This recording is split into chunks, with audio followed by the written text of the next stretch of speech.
ভোরবেলা উঠে বাসে করে আমরা চলে এসেছিলাম মন্দারমণি। আর এসে তো মনটা খুব ভালো হয়ে গেছিল আমাদের হোটেলটা দেখে, বিকজ আমাদের হোটেলের সাথে ছিল অ্যাটাচ আমাদের প্রাইভেট বিচ। আর এই হোটেলের লনটাও খুবই সুন্দর ছিল, প্লাস রুমস গুলো।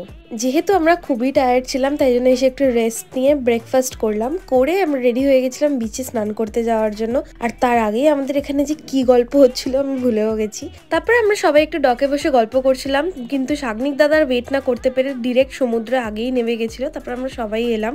আর এখানে তো তোমরা আমাদের দেখে বুঝতেই পারছো যে আমরা কতটা হ্যাপি ছিলাম আর এক্সাইটেড ছিলাম। সেই কালিম্পং এর পরে আমাদের এই ট্রিপটা প্ল্যান হয়েছিল। আর আমরা তো সমুদ্র এতক্ষণই ছিলাম যে আমরা ভুলেই গেছিলাম যে আমাদের হোটেলে একটা সুইমিং পুলও আছে, তো আমরা ওখানে নামিয়ে নিই। তারপরে এসে ফ্রেশ হয়ে আমরা লাঞ্চ অর্ডার করে নিয়েছিলাম। আর এই হোটেলের বিহেভিয়ার, খাবার দাবার আর রুমসগুলো খুবই ভালো, তোমরাও চাইলে একবার চেক করতে পারো। তারপরে একটু রেস্ট নিয়ে আমরা গেছিলাম বিকাল বিকাল বিচে। গিয়ে দেখি তো একটুও রোদ নেই, কারণ সেদিনকে হয়েছিল খুবই বৃষ্টি। এই ব্লগটা এইটুকুই, নেক্সট পার্টের জন্য ওয়েট করো।